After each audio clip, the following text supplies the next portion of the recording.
Hello, nerds! Welcome to Out of the Box Games. I'm Brian. And I'm the Munchkin. And today we're looking at a secret layer drop called Honor Among Thieves.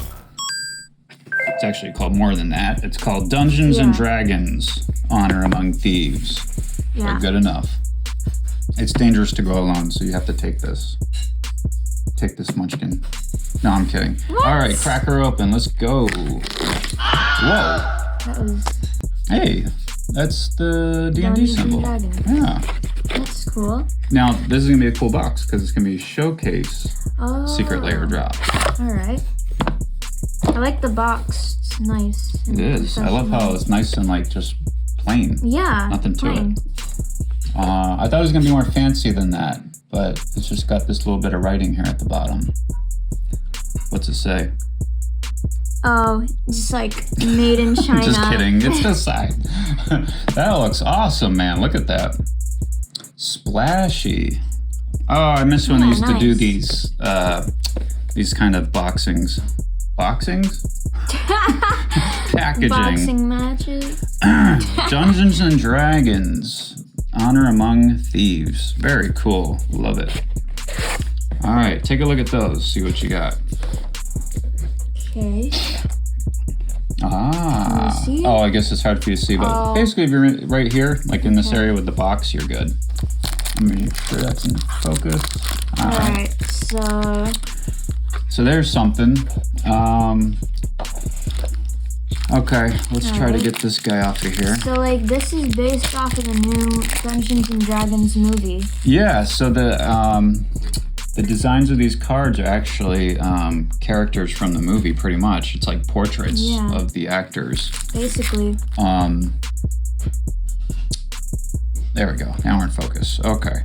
So that's some guy. I don't know. I mean, sadly, I don't know.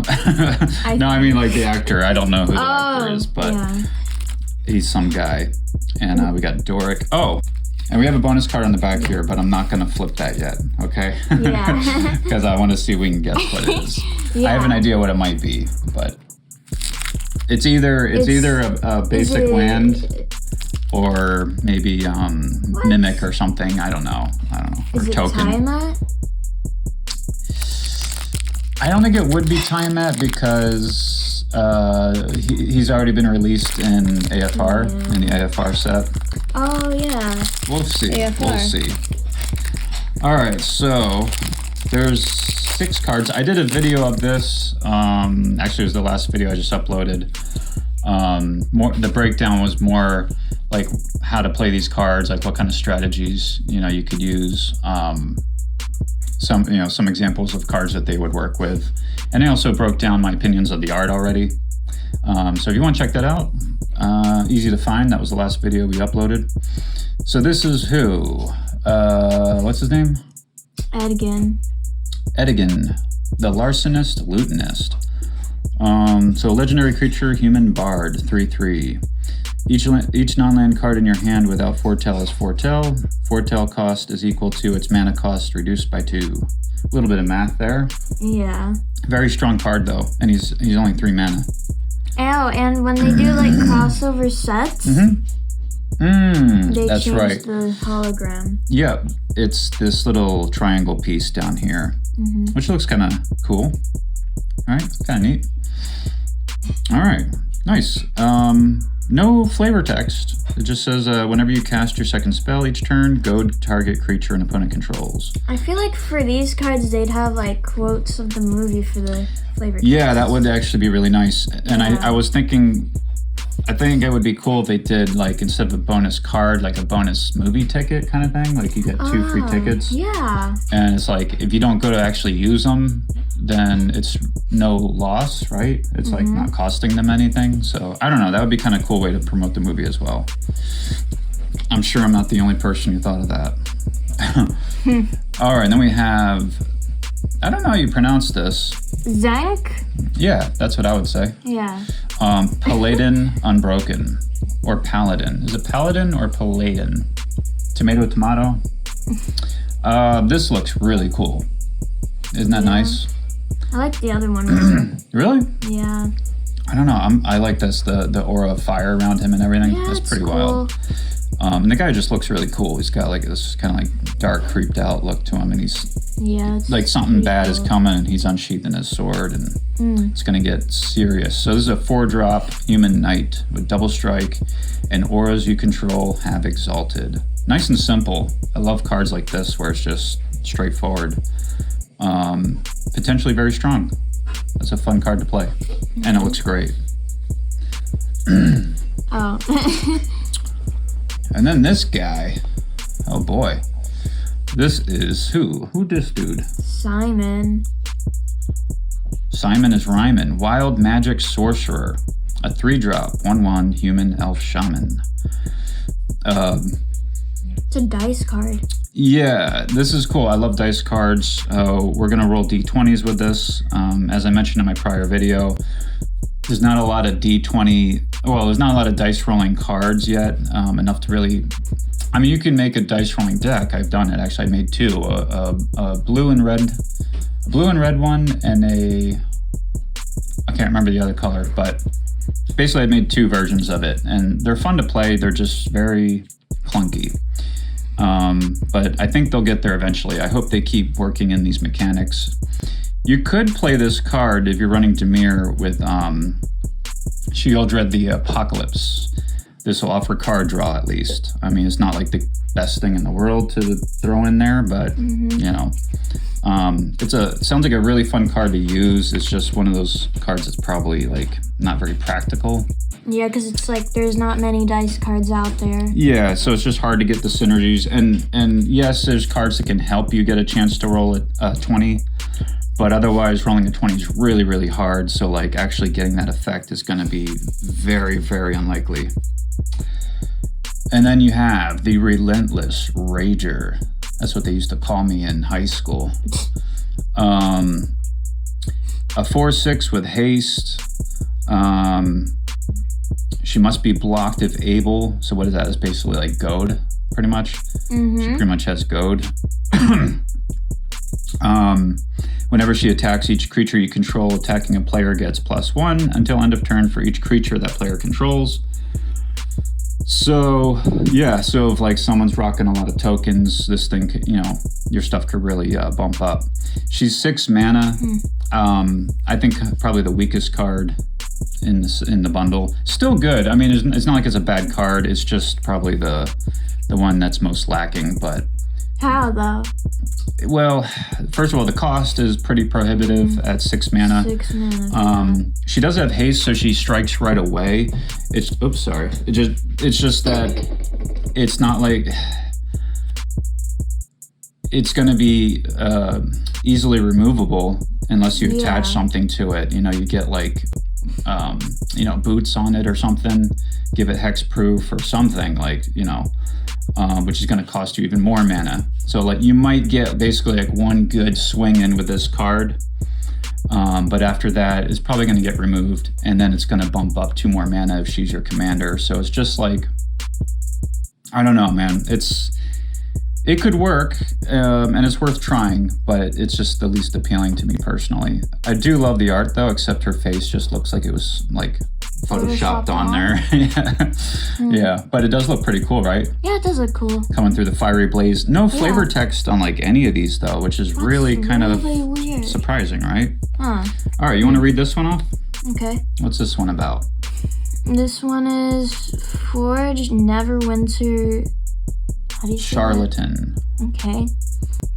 So it has Menace and Ward, but you sacrifice a creature. So the Ward, that is the cost. You're probably not too familiar with Ward. No. You haven't played it so much, but yeah, Ward is basically if you want to hit this with a spell, you have to pay the Ward cost. So it's not as good as Hexproof, because Hexproof just straight up prevents it. But in order to hit this with something, you have to sacrifice a creature. If you don't have a creature to sacrifice, then you can't hit it with like an instant spell or anything. Menace means that it needs to be blocked with 2 creatures or more. Oh, okay. The card gets +2/0 for each treasure you control. So that's huge. I mean, like, there's so many cards that can help you get treasure on the battlefield. Yeah. Deadly Dispute, I think, gets you 2 right off the bat, just for sacking a creature. So that would be a +4 on this thing already. Like, it's easy to ramp this up, right? That would give it really good synergy in a deck then. Yeah, exactly. Your synergy, yeah, that's the thing. So, like, whereas, yes, there's dice synergies for something like Magic Sorcerer, they're much more limited, whereas there's a ton of treasure type synergies right now available at this point. So this thing can easily ramp up. It's a +2 for each treasure. And then what's the last bit there? Whenever one or more players sacrifice one or more creatures, you create a tapped treasure token. This ability triggers once each turn. Yeah, so it even has a mechanic that helps you actually create tokens if you have nothing else. So the caveat there is one or more players sacrifices one or more creatures. So you have to be making them sacrifice, which is great. Run a sacrifice deck, you know? Have cards in there. Like, you could run this with, I think his name is Turgid. That's a weird name. Yeah. Turdgrid. No. That's a really mean mythic card that basically forces the opponent to sacrifice a creature each turn or something like that. Run stuff like that, and this thing is just brutal, you know?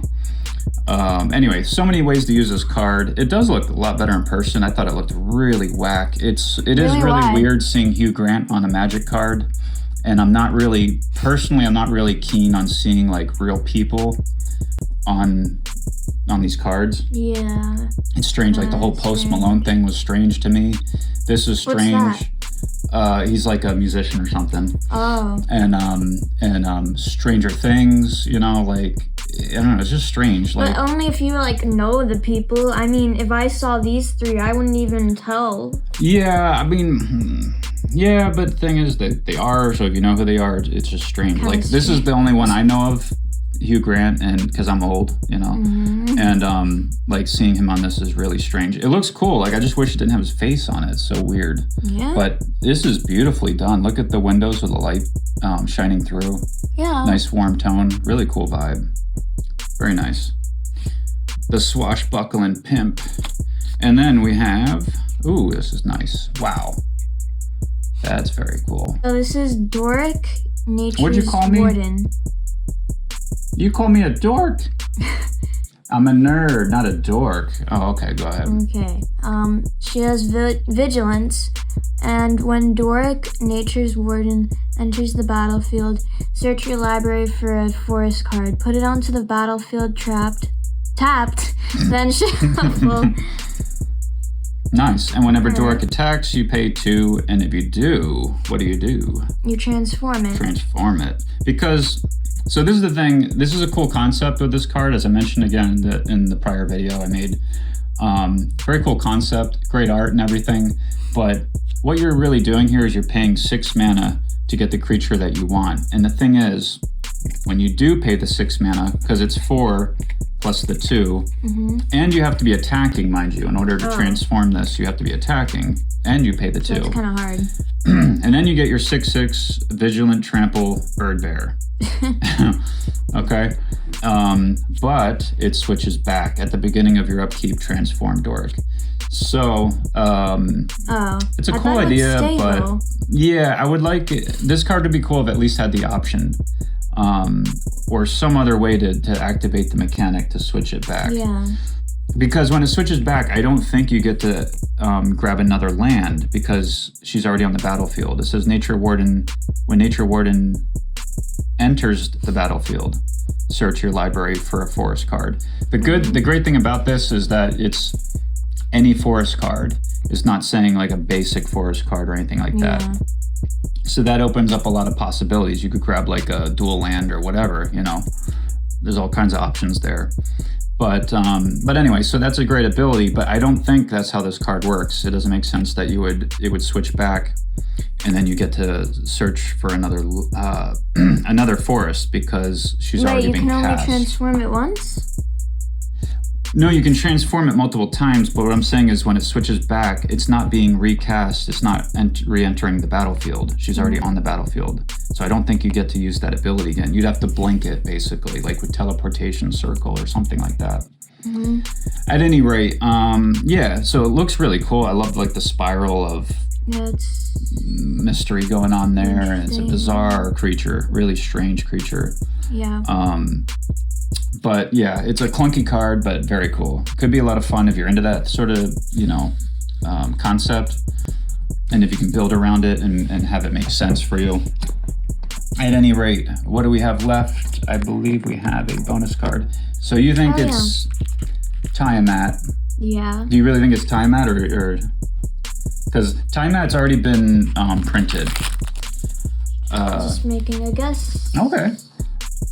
I'm gonna guess it's either a basic land or a treasure, maybe some kind of like cool treasure token. That'd be kind of cool. Yeah, It'd be cool if it was a treasure token and it was Mimic, because Mimic is basically a treasure box. That would be cool. Treasure box, a treasure chest. All right, here we go. It is a Thumberchod.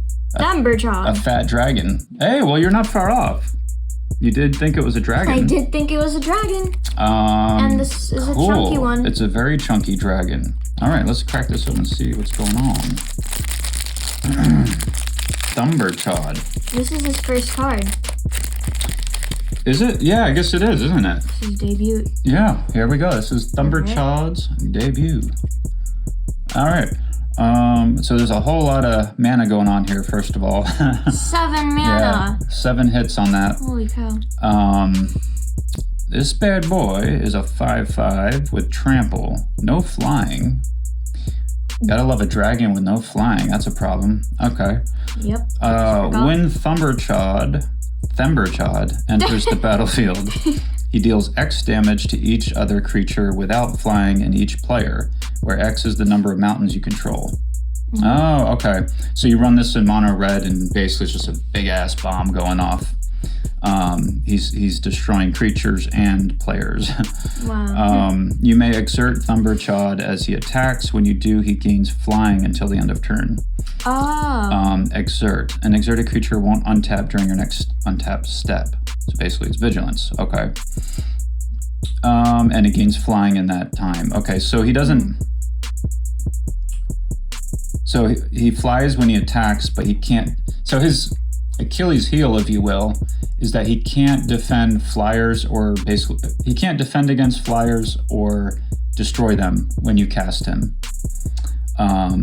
That's basically the caveat to this card. Yeah. But the fact that he deals his damage to players as an option is very strong. I mean, if you're lucky and get this thing out and you have 10 mountains. If you play this card and you have 10 mountains on the battlefield, you're dealing 10 damage to all the opponents, right? Yeah. So, and the creatures, as long as they don't have flying. So he could kill them all. Yeah, he's basically a big ass board wipe, and he's dealing direct damage to players. Yeah. I mean, you're gonna play this with most likely at least 7 mana, unless you're cheating it out somehow. But wait, but then. And how do you block that? I mean, that's direct damage. But then you have 7 mana tapped, so. What do you mean?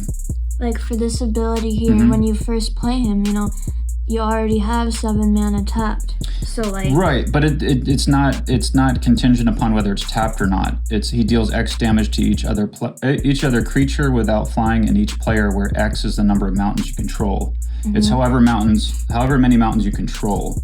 So it's not whether they're tapped or untapped. Okay. Yeah. So you're playing at least 7 to get him on the battlefield. Mm-hmm. So there's 7 damage to everything, pretty much. Yeah. If you happen to have remaining mana that you didn't use, all the better. Maybe you're hitting with 10.